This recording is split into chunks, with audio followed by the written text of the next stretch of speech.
J'ai la délicate tâche d'inaugurer ce cycle de conférences par cette intervention consacrée aux origines de la biotechnologie. Afin d'introduire celle-ci, je tiens à souligner le sens qu'il y a à s'interroger sur l'histoire d'une science et d'une technique.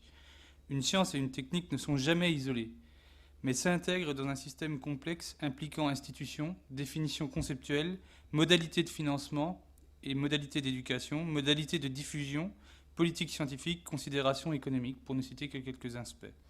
Comprendre la manière dont s'est institué un domaine de recherche en champ disciplinaire reconnu, c'est également comprendre la manière dont s'est instituée son science et l'idéologie qui l'accompagne, les lignes de force qui la parcourent et les motifs qui l'animent. En considérant l'évolution de la biotechnologie, on ne peut que constater que les conceptions d'origine restent toujours sous-jacentes à la biotechnologie moderne, et ceci peut permettre d'éclairer la crise et les débats qui entourent aujourd'hui les applications de la biotechnologie. Donc, je débuterai cette conférence par quelques considérations méthodologiques permettant justement de mieux cerner le sens de la biotechnologie. Et je débuterai en voulant changer les termes du débat. Ne pas opposer, avoir une vision trop manichéenne du problème. Pour changer les termes du débat, l'important est de comprendre que le scientifico-technique n'est pas qu'un pur faire face aux choses. Il y a différentes manières de considérer les sciences et les techniques. Une conception qui donne une théorie, une philosophie des sciences et des techniques, et une vision qui est, on pourrait dire, atemporelle, synchronique, et une vision plus diachronique qui prend en compte le contexte socio-historique de formation de la science. Les sciences sont des entreprises humaines contingentes. Et les technosciences ne sont pas des outils, ce sont aussi des organisations sociales qui sont intégrées dans l'histoire et dans une culture. Les technosciences sont aussi une expression de ce qu'est le monde où les hommes s'insèrent. Elles transmettent aussi une perception sur le monde, une grille de lecture. Insister sur le lien des sciences et des techniques avec des contextes et projets humains et les replacer dans leur histoire, ce n'est pas les réduire à des instrumentalismes utilitaires, mais bien les lier à l'histoire humaine et à une culture qui tente de se représenter ses possibilités et ses limites. Les technosciences ne sont pas simplement conditionnantes, elles sont aussi conditionnées par le contexte de leur formation. Si maintenant on s'intéresse à l'individu, à la manière dont les technosciences sont reçues, eh bien, là encore, il faut prendre en compte le fait que l'individu est un individu complexe. L'individu n'est pas qu'un consommateur, comme on voudrait trop le réduire, notamment dans le débat qui concerne les biotechnologies qui touchent l'agroalimentaire. L'individu est aussi un citoyen consommateur, dont le comportement n'est pas simplement dicté par la perception du risque, mais qui intègre aussi des considérations concernant l'évolution de l'agriculture et de l'alimentation, la conception qu'il se fait de la technologie, et une perception complexe et structurée des risques. Elle renvoie aussi au problème de la société et de son évolution. Plus on prend l'individu pour un citoyen, plus il se révèle avoir une rationalité plus complexe que celle de l'idiot rationnel.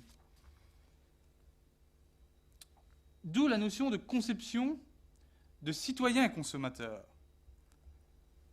Les consommateurs ont une conception très complexe des risques. Le problème qui concerne la biotechnologie aujourd'hui, notamment dans le domaine de l'agroalimentaire, renvoie à une sorte de déqualification du secteur agroalimentaire. La question de la reconstruction d'un savoir sur l'agriculture et l'alimentation déborde de ce point de vue celle de représentation sociale à l'œuvre ou d'attitude de consommation, d'où l'importance de la notion de conception de citoyen, de consommateur. Qu'est-ce que ça signifie ? Dans le contexte d'une innovation radicale, comme on est en présence dans le cas des biotechnologies, on a affaire à une véritable crise de confiance envers les acteurs de l'agroalimentaire, de la science et des pouvoirs politiques qui gouvernent la science. La signification actuelle renvoie aux conceptions profondes que les consommateurs ont de l'agriculture, de l'innovation et du risque. Et dans une crise comme celle des OGM, par exemple, on a affaire à des théories que le citoyen consommateur bâtit sur le monde et à des raisonnements plutôt qu'à de simples préférences. Alors essayons d'analyser un peu plus cette notion de conception. La représentation est, selon Jodelet, un ensemble organisé d'opinions, d'attitudes, de croyances et d'informations se référant à un objet ou à une situation. Elle est déterminée à la fois par le sujet lui-même, son histoire, son vécu, par le système social et idéologique dans lequel il est inséré et par la nature des liens que le sujet entretient avec ce système social. On peut les considérer comme une sorte de mode d'emploi servant à agir sur le monde, ou une sorte de grille de lecture. Qu'il s'agisse des représentations sociales ou des valeurs croyances, la question du changement reste posée en période de crise. Comment le citoyen change-t-il de conception ?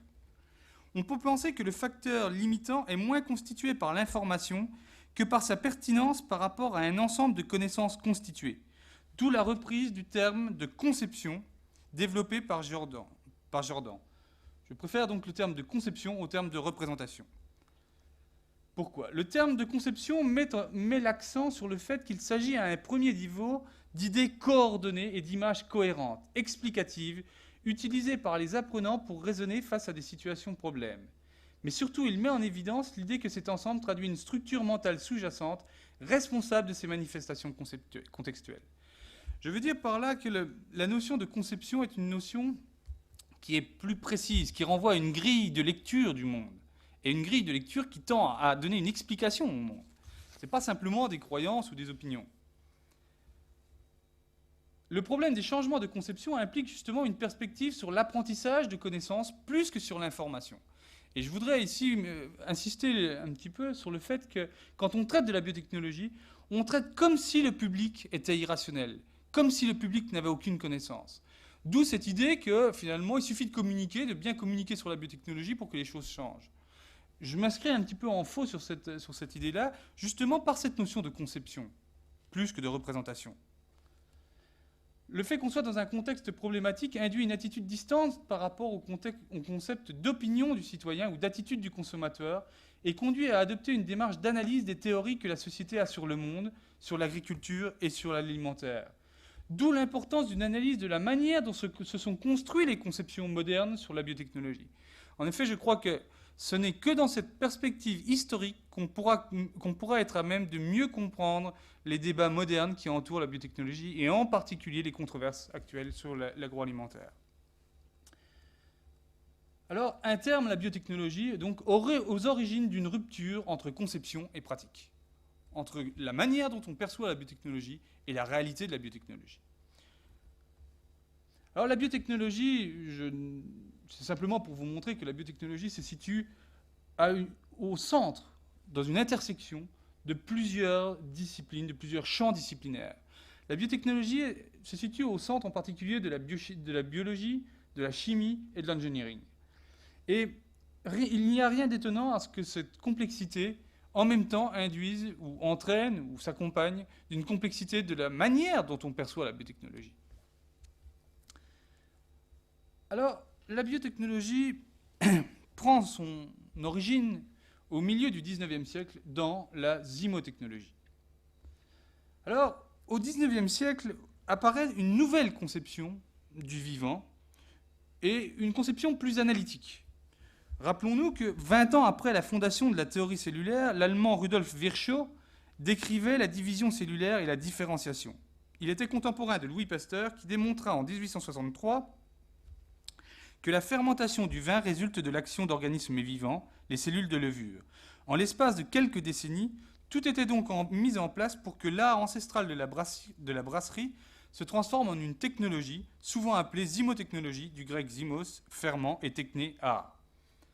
Forgé par le chimiste George Ernst Stahl au XVIIe siècle, le terme n'a été couramment employé qu'à partir du XIXe, au moment où la fermentation passait du stade artisanal à l'industrie moderne.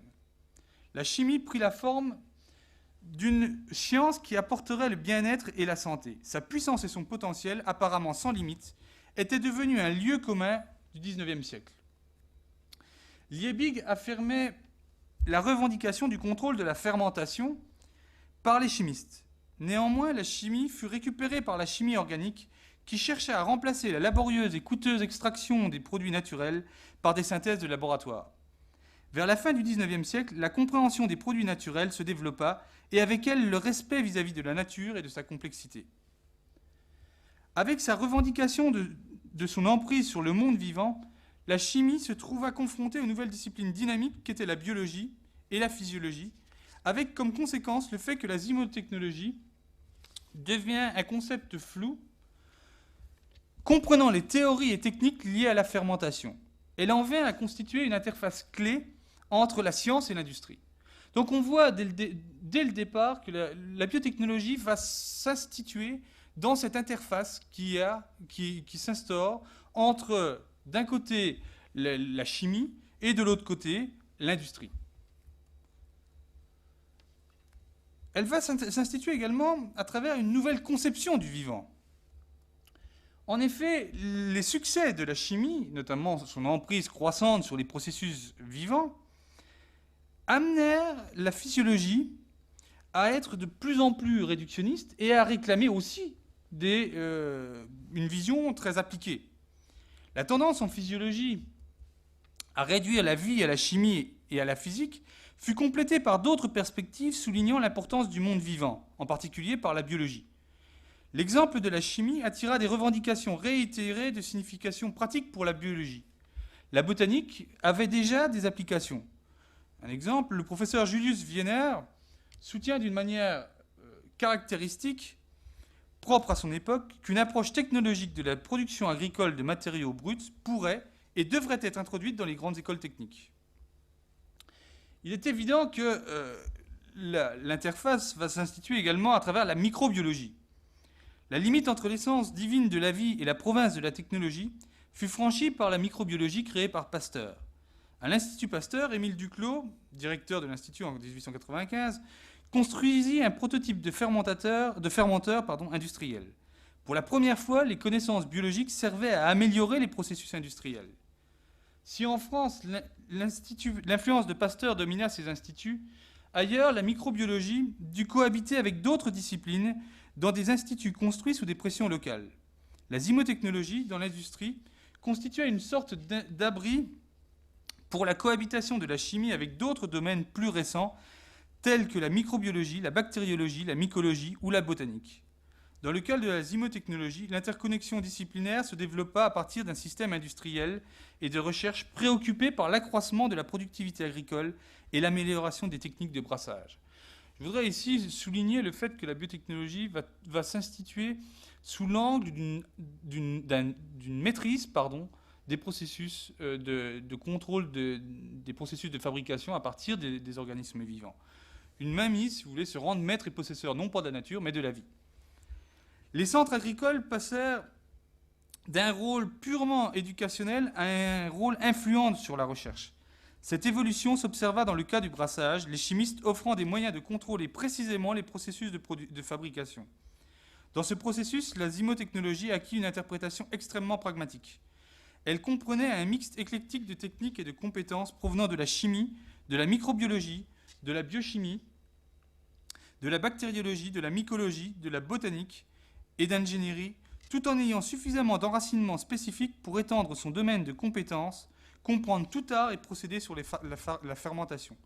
La zymotechnologie fonctionnait avec un flou quasi stratégique qui impliquait une localisation sur un domaine industriel spécifique, tout en lui permettant de traverser les frontières conventionnelles structurantes du marché. Avec les succès de la microbiologie et de la bactériologie, l'introduction de pensées biologiques en technologie devenait plus commune. Aux premiers résultats de l'hygiène et de l'alcool avait été ajoutée à l'époque de la Première Guerre mondiale la fabrication de substances chimiques. Graduellement, l'industrie microbiologique en vint à être considérée comme offrant une alternative à la chimie. Avec cette nouvelle conscience vint un nouveau terme, le terme de biotechnologie. Donc la biotechnologie va naître finalement de la prise de conscience que la microbiologie peut offrir une alternative à la chimie. De plus en plus, même en Allemagne, les technologies liées au brassage étaient considérées comme des applications d'une science fondamentale, qu'elle soit la microbiologie, la bactériologie ou la biochimie. Ce glissement graduel était sous-jacent à l'évolution de la zymotechnologie en une biotechnologie. Donc maîtrise accrue des procédés de fermentation, maîtrise accrue aussi de la microbiologie, globalement constitution d'une science qui va petit à petit devenir autonome. L'élargissement de la signification était constatable dans deux villes où, en dehors de l'Allemagne, la zymotechnologie a été promue activement, Chicago et Copenhague. Les liens entre les études de la fermentation et la recherche agricole furent explorés au Danemark au début du XXe siècle. En 1913, Orla Jensen, partant d'un élargissement à partir de la pure zymotechnologie, définit la chimie biotechnique comme liée aux industries alimentaires et aux industries de la fermentation, et comme base nécessaire également à la physiologie de la nutrition, aussi bien qu'à la physiologie de la fermentation. Orla Jensen avait développé le concept de chimie biotechnique. À Chicago, le mot biotechnologie fut dérivé à partir de la même racine. Avec la fin de la prohibition en 1932, Émile Zibel établit un cabinet d'experts. Plutôt qu'institut zymotechnique, il le nomma Bureau de biotechnologie. La dilution de la référence au brassage était plus qu'avisée dans l'ère de la prohibition. Si dans les académies il n'eut pas d'impact perceptible, son influence par contre déborda largement l'influence américaine et toucha l'Angleterre. Lorsque la maison de chimie analytique de Murphy décida d'établir un bureau d'experts microbiologiques à Londres en 1920, il prit la dénomination du bureau de biotechnologie comme à Chicago. Néanmoins, la source clé du mot biotechnologie ne se trouve ni aux États-Unis ni en Angleterre, mais bien en Hongrie. L'origine hongroise du mot biotechnologie se trouve chez Karl Ereky. Les pénuries de la Première Guerre mondiale ont précipité le triomphe d'une zymotechnologie en pleine expansion.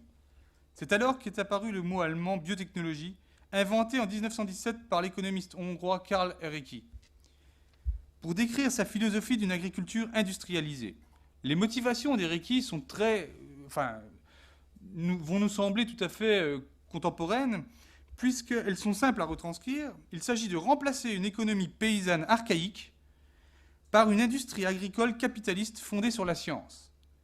Ereky était très influent. Ses idées furent largement diffusées. Dans ce processus, le terme biotechnologique vit sa signification de plus en plus associée avec l'utilisation de micro-organismes. Le plus influent propagandiste de ce terme fut le biologiste allemand Paul Lindner de l'Institut für Gesundheitswissenschaft de Berlin. Il considérait que l'utilisation des microbes représentait une technique de production beaucoup plus simple que celle des gros animaux. En effet, Ereky parlait de transformation de l'agriculture, mais en particulier de l'élevage des porcs. Pour lui, un porc, c'était une machine, on rentrait et on devait obtenir de l'autre côté un output. Le plus influent... Albrecht Hayes, réfléchissant sur l'immense champ d'application de la biologie durant la récente guerre, ressentit le besoin d'un néologisme pour désigner ce vaste champ d'application.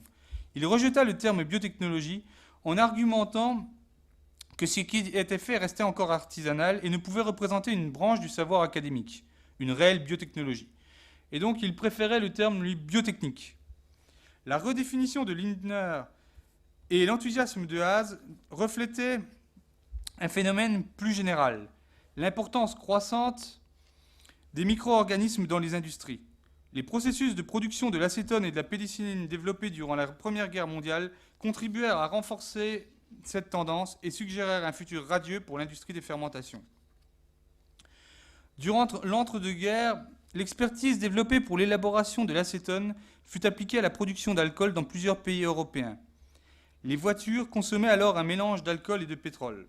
Cependant, l'événement fondateur de l'exploitation de la machine cellulaire reste sans aucun doute la fabrication industrielle de la pénicilline aux USA. Pour la première fois, en effet, la cellule avait de manière décisive surpassé l'usine chimique en tant qu'outil de production. Les conséquences sur l'ingénierie furent incalculables. Premièrement, une nouvelle discipline était née, le génie biochimique. Deuxièmement, les mots et les discours de la période entourant la Première Guerre mondiale, à travers ses succès, évoquaient de nombreuses analyses qui seront familières au cours du XXe siècle, en particulier la biotechnologie distincte. Celle-ci fut décrite comme la technique du futur par Ereky. D'autre part, elle fut considérée, notamment par William Pope, comme une alternative à l'industrie chimique se focalisant sur la transformation à haute énergie du charbon et du pétrole. Cela signifiait globalement une compétition globale entre les produits agricoles et le pétrole. je vous dis, on retrouve beaucoup de thèmes qui sont contemporains, notamment le fait que la biotechnologie va permettre de résoudre un certain nombre de problèmes environnementaux tels que la pollution. Un nouveau terme fut inventé aux États-Unis.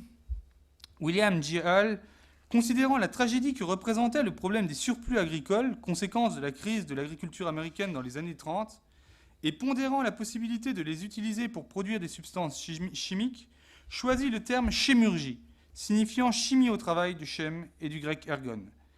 Hall utilisait ce terme comme d'autres employaient celui de zymotechnologie. L'idée principale renvoyait toujours à la possibilité de produire de l'alcool pour remplacer le pétrole à partir de sources d'amidon fermentés, et l'idée que cette nouvelle industrie mettrait un terme à la crise de l'agriculture. On voit apparaître cette thématique que la biotechnologie va résoudre finalement les problèmes de l'agriculture.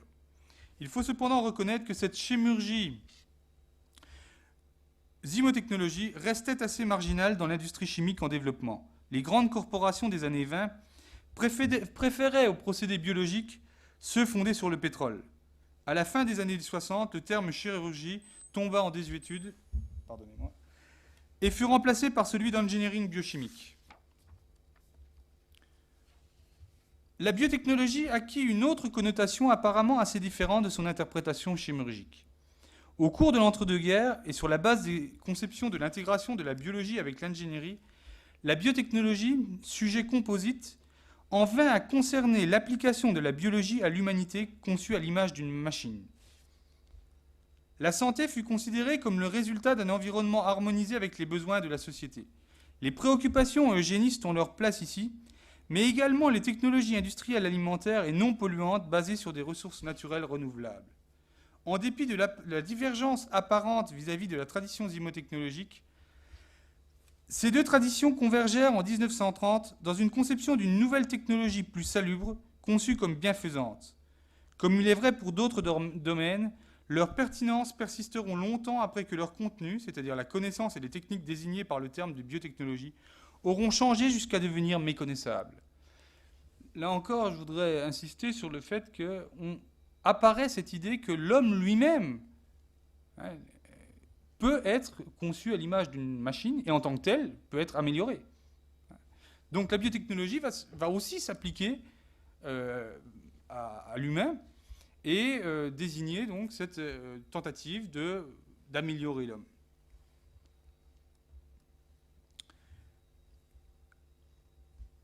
Abritant au début du XXe siècle le Congrès mondial de zoologie, Berlin fournit un site approprié de construction pour la biotechnologique.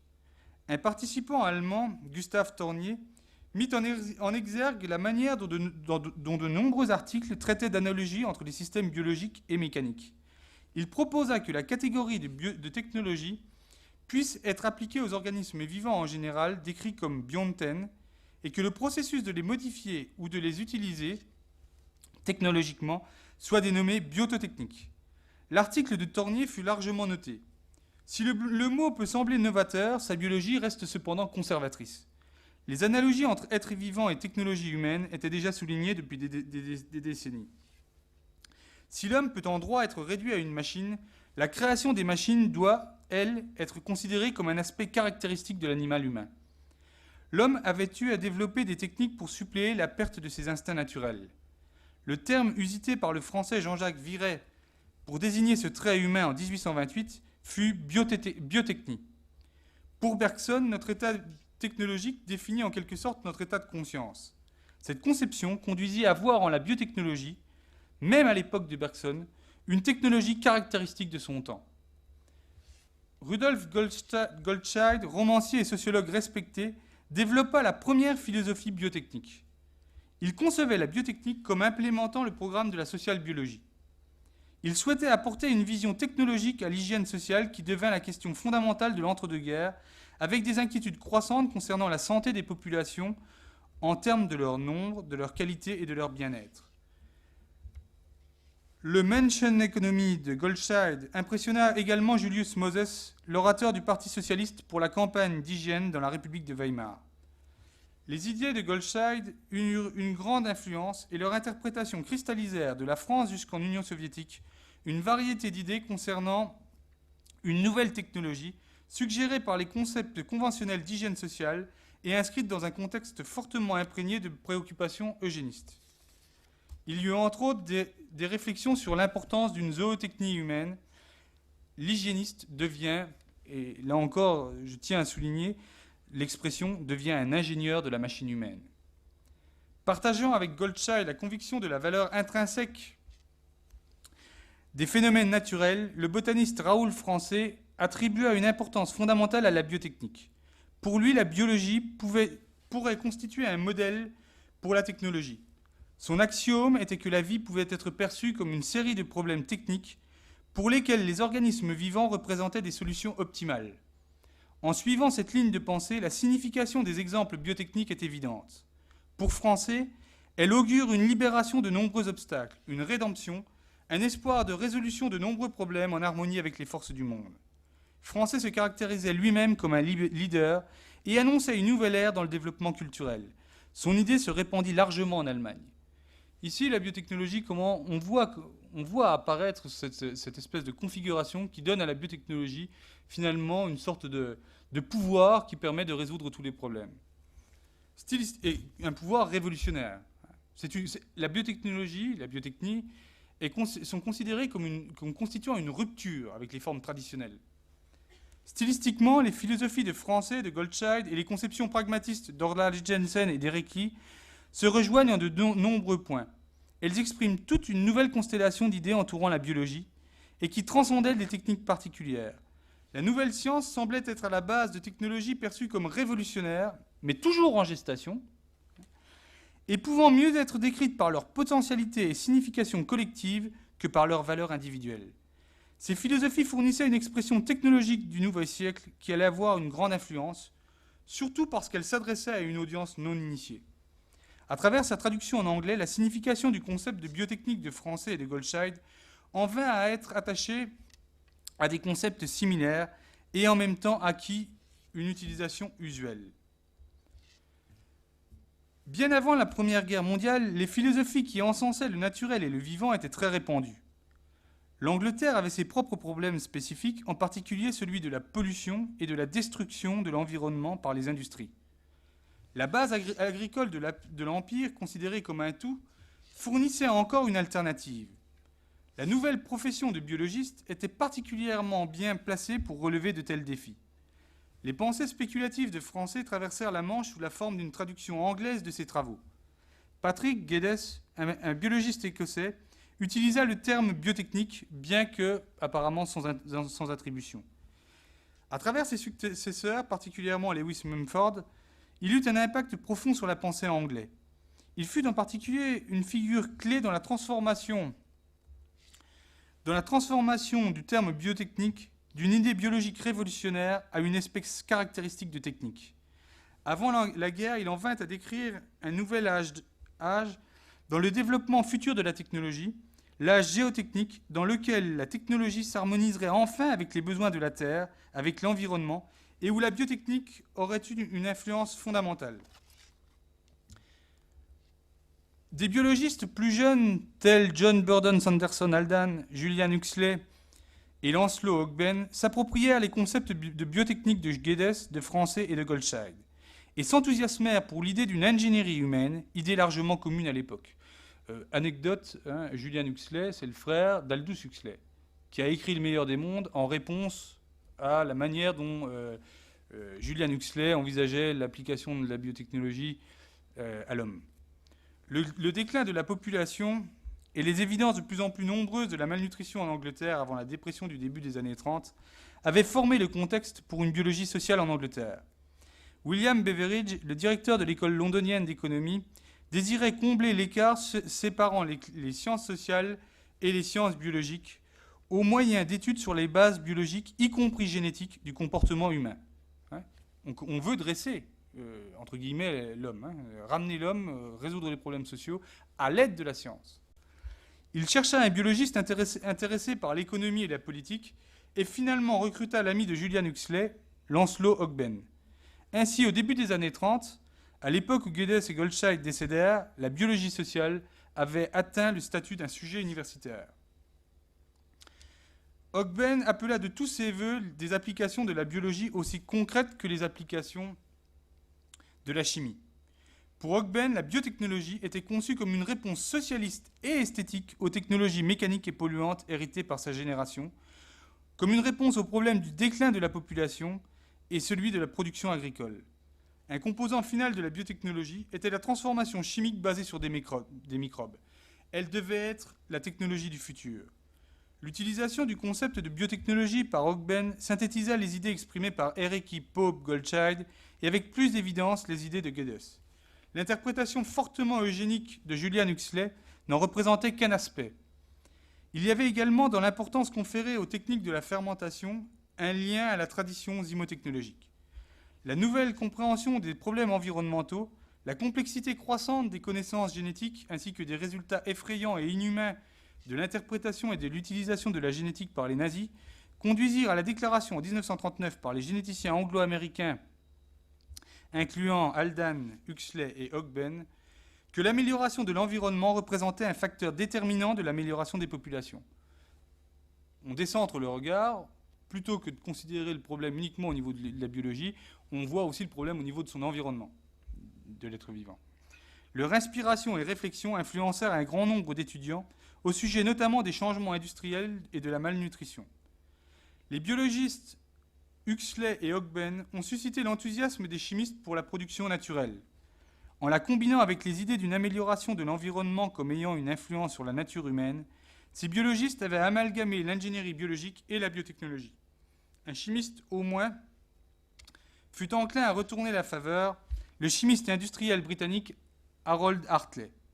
Hartley concluait qu'avec la technique moderne de la génétique et l'association plus étroite du fermier et de l'industriel, il y avait une perspective fascinante pour la constitution de nouvelles souches qui pourraient élaborer des produits idéaux pour l'industrie, presque comme une spécification standard. Alors, en effet, l'idéal de Bacon de commander la nature en action serait atteint. Les concepts de biotechnologie descendant de la zymotechnologie et de la biotechnique se cristallisèrent, cristallisation d'autant plus efficace qu'ils connurent un succès majeur aux États-Unis et en Suède, même s'ils reçurent là une traduction et une élaboration spécifique. Une science ne peut être indépendante d'une reconnaissance institutionnelle. L'euphorie d'Hartley fut stimulée par des développements survenus aux USA. En 1930, une crise économique et culturelle majeure frappa durement les États-Unis. En fragilisant l'optimisme traditionnel et les valeurs, la dépression fragilisa également la confiance dans les techniques qui était désormais de plus en plus considérée comme une des causes du chômage. Contre ce sentiment, la biotechnique, là encore, fut appelée à la rescousse et fut interprétée aux USA comme la promesse d'une nouvelle technique et technologie liée intimement aux besoins du monde humain et biologique. De ce rêve, une nouvelle technique est née, une conception de la biotechnologie qui devait s'épanouir au cours des 2 décades après la Seconde Guerre mondiale. On est ici dans la naissance réelle de l'interprétation moderne de la biotechnologie. Au début des années 30, la signification de la dépression, qui avait pour conséquence la destruction de nourriture dans un monde affamé, préoccupait considérablement William Wickenden, qui allait devenir le président de la King's Institute of Technology. La biologie fut progressivement convoquée pour soutenir sa vision d'une ingénierie scientifique expansionniste. En juin 1933, dans son rapport final sur le cursus des ingénieurs, il avait été chargé de réformer le cursus des ingénieurs et de lui donner une unité, Wickenden souligna l'importance de considérer les applications de la biotechnique et de la psychotechnique. En effet, elle fournissait une vision de la technologie beaucoup plus humaine et aussi également une nouvelle base scientifique pour les sciences de l'ingénieur et une manière d'exploiter l'intérêt général pour les découvertes biologiques. Le travail d'implémentation de son rapport eut comme résultat que les universités célèbres, incluant par exemple le MIT et l'UCLA, qui était dirigé par Butler en 1947, créèrent des unités intitulées respectivement Biological Engineering et Biotechnologie. En 1966, le terme bioengineering fut officiellement choisi par les ingénieurs du Joint Council Committee in Engineering Interaction with Biology and Medicine pour signifier l'application de la connaissance obtenue par les apports réciproques de l'ingénierie et des sciences biologiques, afin que ces deux sciences soient utilisées avec le plus d'efficacité pour le bénéfice de l'homme. Cette catégorie à large connotation incluait un ensemble de sujets familiers aux pionniers de la biotechnologie et de la biotechnique. La biotechnologie incluait en effet l'ingénierie médicale, l'amélioration de la santé par celle de l'environnement, l'ingénierie agricole, la bionique, l'ingénierie de la fermentation et l'ingénierie des facteurs humains. La foi dans l'importance de la biotechnologie pour le futur de l'ensemble de l'ingénierie avait été maintenue. Si je résume, qu'est-ce qu'on a vu jusqu'à présent ?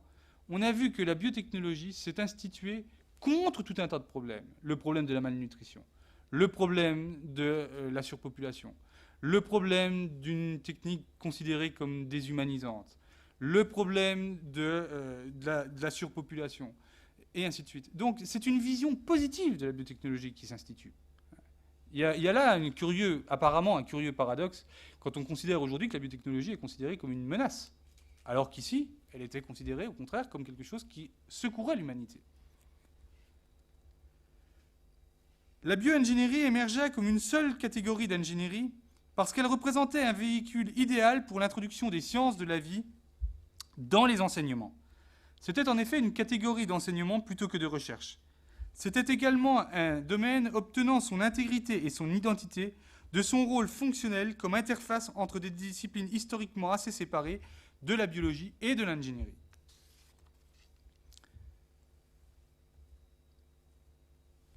Le concept de biotechnologie incluait un nombre très divers de disciplines, de champs disciplinaires, tels que l'ingénierie médicale, l'amélioration de la santé par celle de l'environnement, l'ingénierie agricole, la bionique, l'ingénierie des fermentations et l'ingénierie des facteurs humains. On est très très loin de l'interprétation contemporaine qui identifie plutôt la biotechnologie au génie génétique. Dans les années 60, se multiplièrent les interfaces entre la biologie et les sciences de l'ingénieur, et différents termes furent appliqués à ces disciplines de diverses manières. En Angleterre, l'approche fut distincte de celle qui avait cours aux États-Unis. The Human Factor Engineering et The Human Engineering, que Butler avait nommé biotechnologie, furent dénommés ergonomie, et une société ergonomique fut créée en 1949. Alors qu'aux USA, le terme ingénierie biologie revêtait une connotation très large, en Angleterre, il désigna dans un premier temps la seule spécialité que les Américains appelaient ingénierie médicale.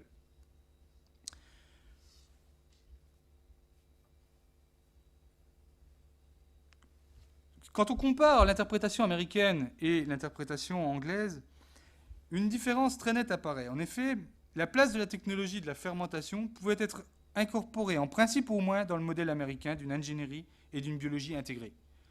C'était une vision très vaste, très large.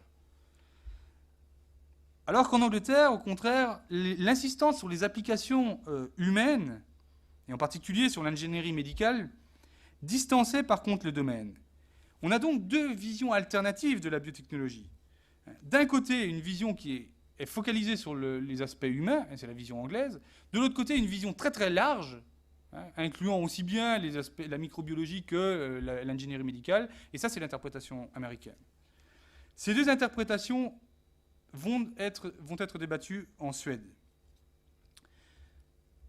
La Suède, ouverte à d'autres cultures, fournit un creuset intellectuel dans lequel différentes traditions biotechniques furent fondues. Les mouvements américains d'ingénierie biologique et biotechnologique arrivèrent séparément. Leurs significations furent formellement spécifiées. L'ingénierie biologique émergea comme un terme assez vaste, et celui de biotechnologie comme un terme spécifique renvoyant à l'ingénierie des facteurs humains.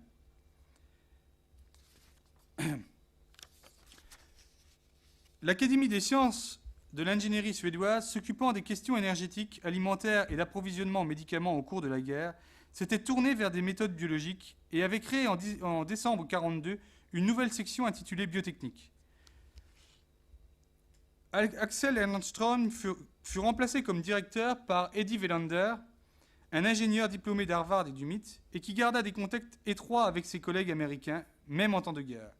Par le terme biotechnique, Welander désignait tout ce qui consistait à influencer scientifiquement des processus biologiques et à les exploiter technologiquement dans une activité organisée industriellement. Un domaine important s'ouvrait pour l'industrie et le travail technologique agricole, dans lequel l'ingénieur était supposé avoir un rôle majeur à jouer. À la fin des années 50, la section intitulée Biotechnique de l'Académie incluait le bactériologiste Carl Göran Eden, intéressé par la technologie de la fermentation. Pendant plus de 40 ans, Eden, plus que beaucoup d'autres biologistes, a communiqué des visions évoquant celles d'Ogben et de Guedes aux générations ultérieures. Bien qu'Eden dénommât son domaine biotechnique bactériologique pour la distinguer de la biotechnique médicale, il préférait de beaucoup biotechnologie. Pourtant, en Suède, la biotechnologie conserva sa connotation butlérienne et l'insistance sur les facteurs humains. L'influence d'Eden ne fut cependant pas limitée à son pays, et c'est aux USA qu'elle eut le plus d'impact. Nous arrivons au terme de cette conférence. Aux USA, le terme fut adopté avec succès, héritant du dynamisme fantastique de l'ingénierie chimique, des succès remarquables de l'industrie des antibiotiques et des ambitions générales et philosophiques des tentatives d'intégration de la biologie avec l'ingénierie. Deux domaines d'activité majeurs furent regroupés sous le terme biotechnologie. Un premier domaine comprenant l'extraction, la purification et le traitement de matériel biologique. Un second domaine embrassant l'utilisation de systèmes biologiques complexes, par exemple les cellules ou les tissus, ou de leurs composants, pour diriger et contrôler des changements chimiques ou physiques. Donc on est dans une vision tout à fait moderne. Et si on résume la construction du terme biotechnologique dans son histoire, on voit apparaître plusieurs caractéristiques qui se constituent comme une sorte de fil d'Ariane. Premièrement, la biotechnologie en est venue à représenter un idéal alternatif à une liste de nouvelles technologies destructrices associées au complexe militaro-industriel.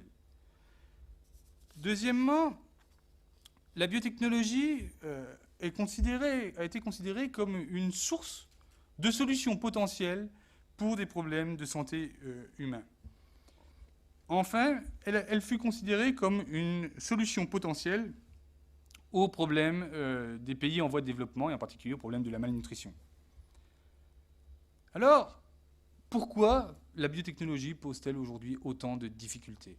Je ne voudrais pas terminer en vous laissant penser que je puis répondre facilement à ces questions, ça serait très prétentieux de ma part. Mais enfin, essayons d'amener quand même quelques indices sur cette crise que l'on connaît aujourd'hui de l'intégration de la biotechnologie dans le contexte culturel de notre époque. Premièrement, du rêve à la réalité, des déceptions. La fixation de l'azote, rêvée par les céréales, rêvée par les premiers biotechnologues, resta longtemps un rêve. Deuxièmement, les premières applications de la biotechnologie constituèrent un échec. En particulier, l'invention des nouvelles nourritures. Je ne résiste pas au plaisir, dans les 5 minutes qui me restent, de rappeler cet épisode de la biotechnologie. Première réussite expérimentale spectaculaire de la biotechnologie, fut constituée par les travaux d'Alfred Champagnat et de Jacques Sénez. Ceux-ci avaient réussi à élever des micro-organismes, en particulier la levure, sur des produits dérivés du pétrole.